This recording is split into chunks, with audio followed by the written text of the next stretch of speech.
Hi, friends. Today, we're talking about one of the most, if not the most, underrated chapters of them all the speedy, quick White Scars. The White Scars are the speedy, fast attack lovers who have a lot more depth than people give them credit for, both in universe and in real life. The White Scars are the 5th Legion and were originally known as the Star Hunters. They were mobilized very early on in the Unification Wars, and even before meeting the Khan, the 5th exhibited many of the traits synonymous with the current White Scars. They were often used as scouts or vanguard assault forces, and they were free spirited warriors who valued independence above all. Often, they would only take orders from the Emperor himself. But speaking of speedy things, what's speedier than a rocket? Well, me spending all my money, of course. Wait, rocket. Money. Rocket Money! Today's sponsor is Rocket Money. The fact that my 40k pile of shame is more akin to a mountain of shame should be a mountain sized sign that I need a budget better. And it is! Fortunately, Rocket Money is a great tool I've been using to help me monitor my spending for about the past year. In the past, I've struggled with overspending on crazy little toys, but I've been using Rocket Money to set budgets and make sure I don't spend too much. Or at least I try to. I find being able to see my income compared to my spending is super useful, and it really helps me be cognizant of how much I buy. Another thing that I absolutely love about the app is that it consolidates all of my accounts into one place. It's super convenient to view my bank accounts, credit cards, and investment data all in one spot. Plus, linking accounts also lets the app notify you of upcoming bills, which I also find very useful. This is in addition to the other app features have truly improved my financial awareness, which I feel has helped me save some money. So, if you want to help improve your finances and save money, be sure to go to rocketmoney.com/crackduck to get started for free. You can also scan the QR code or use the link in the description. And if you really like it, you can upgrade to the premium version like I have. Anyways, though, once the Emperor unified Terra, the Star Hunters were some of the first warriors to leave the Sol system. Due to their independent nature, they split into 100 pioneer companies and served as forward scouts for the Emperor's Great Crusade fleets. Early in the Great Crusade, they would often be the first to confront the various enemies of the galaxy, and since the Legion was split into many pioneer companies, they would often be outnumbered, so they would hone and utilize their iconic hit-and-run lightning assaults. This allowed them to take on enemies who outnumbered and outgunned their pioneer forces, enabling them to test the capabilities of new enemies and send intel to the main fleet. In this time hunting in the stars, the Star Hunters would rediscover the home world of Horus, Chthonia. This would form a long-lasting bond between the Terran Scars and the future War Master. But anyways, eventually one of the pioneer companies would finally discover Chagoris and meet their Primarch, the coolest dude ever, Jagatai Khan. The Khan had united the primitive tribes of Chagoris, and upon meeting some of his sons and the Emperor, Jagatai would pledge his allegiance to the Emperor since the Khan ultimately wanted to unite humanity and he believed that the Emperor was the only one capable of uniting the stars. And so, the Khan made his palace the first of the Legion's fortress monasteries, he learned about the Imperium's advanced tech, and he recalled his Legion's scattered companies back to Chagoris. And 10 years after his discovery, the Legion reconvened on Chagoris, and the Khan declared that they would be culturally united going forth. A ceremony called the Bloodening was held in which the Legions used knives to mark themselves with a new scar and were giving a Chagorian name. The Khan showed them his ways, and they adopted some of his primitive traditions. But we'll talk more on those later. And so, with the Bloodening, the Star Hunters were reborn as the White Scars. It should also be noted that there are some conflicting sources in lore as to when exactly the Legion took up the White Scar name, but I think this one makes the most sense. But regardless, in addition to the cultural changes, Jagatai further strengthened his sons' hit-and-run lightning assaults by bolstering their existing strengths with his advanced war tactics and hunting strategies. And with his White Scars, Jagatai fought in the Emperor's Great Crusade, during which the Scars fought very well and were very successful. However, despite their success, they were often looked down upon by other Imperials since they thought that the Scars were dumb savages akin to the World Eaters or something.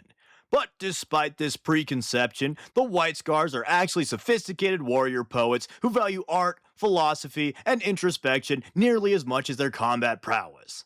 They're also stoic and self-assured enough to not feel the need to reveal their true nature to ignorant outsiders.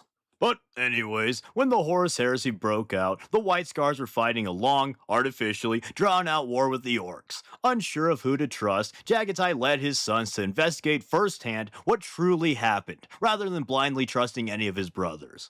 Urged by Dorn, though, the Scars were making their way to Terra, but along the way they sought answers regarding the Isfan drop site massacre. In their investigations, they fought Alpha Legionnaires and then later Thousand Ton Ghost on Prospero. On Prospero, Jagatai decided that he was just gonna do his own thing, but a shard of Magnus explained the situation to Jagatai and told him that he must choose a side. Then, Mortarion arrived on the planet with the steel chair, so that he may sit down and ask Jagatai to join Team Horus. However, Jagatai only sits on motorcycles, and he decided to side with the Emperor since Horus was a slave to chaos and the Khan still believed the Emperor to be humanity's best chance of survival. So, the brothers dueled fiercely, but eventually Mortarion had to withdraw his forces. While this was going on, in orbit, some White Scars launched a coup. Most of the Terran White Scars had favored Horus due to their long friendship. This, in combination with long-growing rivalries with the Chagorian Marines, led to internal conflicts. But the Khan returned to his ship and stopped the coup, and he made the surviving mutineers into specialized suicide units known as Sagar Mazan, so that they could atone for their betrayals.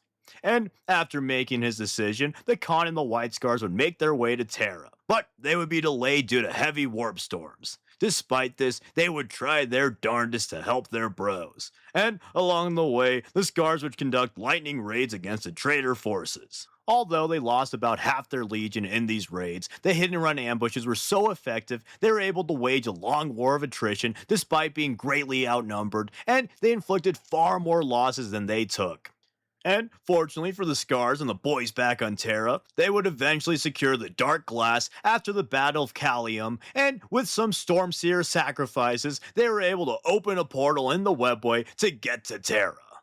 And on Terra, the Khan and Sons continue to prove they're the coolest dudes ever, and they fought valiantly to both defend the palace, and the Khan risked his life and personally led half his legion to try and save as many civilians as he could. Badass. In addition, they launched a critical assault to retake the Lion's Gate spaceport, which would be really important as it would allow the incoming Loyalist legions to safely land on Terra and assist in the defense. At the port, Mortarion got a rematch with the Khan, and goddamn is the Khan the coolest dude ever. Knowing he was outmatched by the now Demon Primarch Mortarion, the Khan still engaged the abomination in a duel. With sheer skill, tenacity, and hatred, the Khan matched Mortarion's demonic gifts. In battle, Mortarion beat the Khan to a pulp and inflicted many mortal wounds, but Jagatai is no mere mortal, he's the Kagan, Khan of the Khans! And even when he was shred to ribbons with like all of his limbs broken, the Khan still persisted and fought his brother. But more devastating than any sword could be to a stinky little sad boy like Morty, the Khan was constantly hurling playground insults, which eventually rage baited the demon into getting his dumb little head lopped off and banished back into the warp to stink up a new dimension.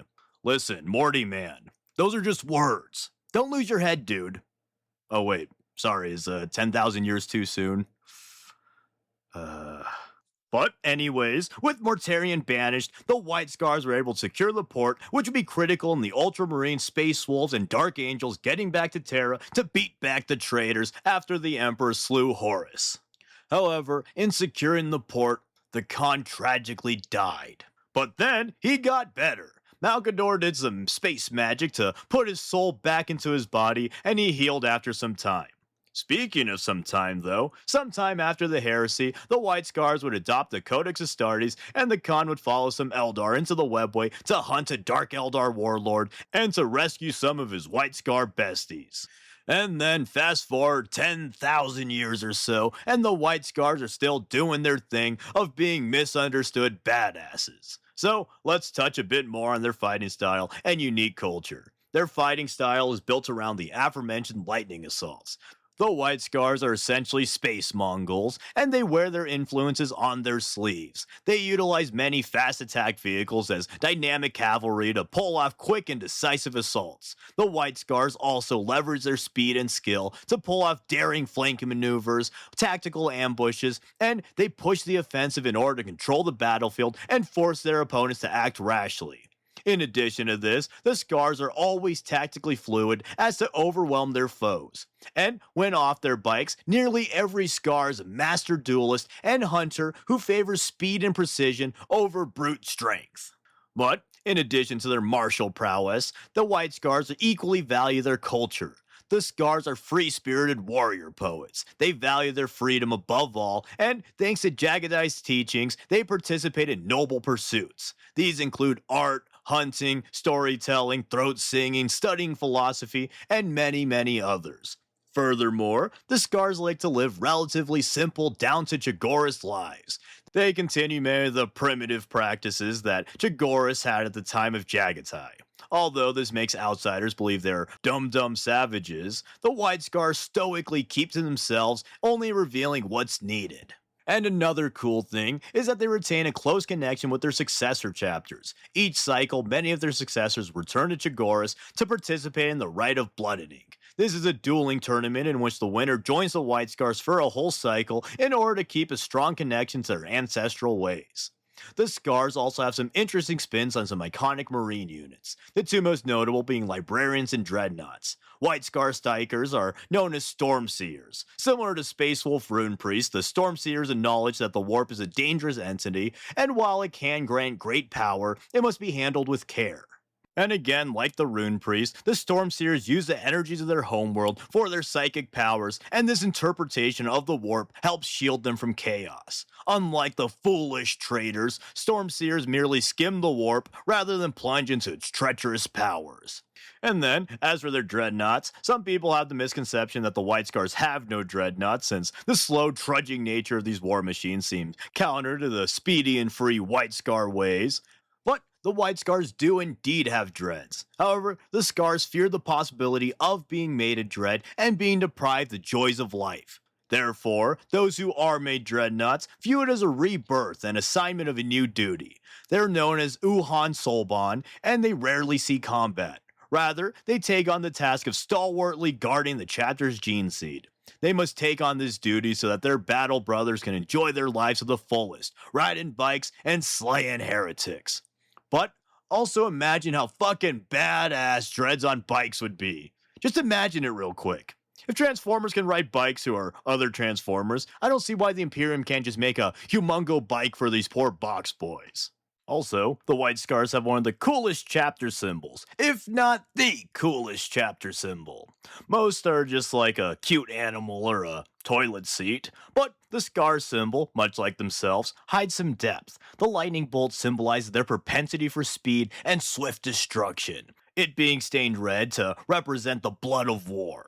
Then, the bolt is striking a white field to represent the vast, beautiful fields of Chagoris. And then the gold bar behind the bolt represents the preciousness of life's joys, and it features concave sides to show how others always try to encroach on their freedoms. And when that happens, the Scars must unleash their inner wrath, i.e., the lightning bolt in the center. Which I think is all pretty cool, even if it was probably retroactively written. Which, you know what, honestly, might even make it cuter and more clever. But with that, that's about all I've got for the Scars today. The Scars are one of my favorites, and although my chapter ranking almost constantly shifts, the Scars are consistently in the top 5. My Abyssal Drakes even have a lot of White Scar influences, despite being Raven Guard successors. And I'll be the first to admit, I didn't respect the Khan's game. He's legit like the coolest dude ever.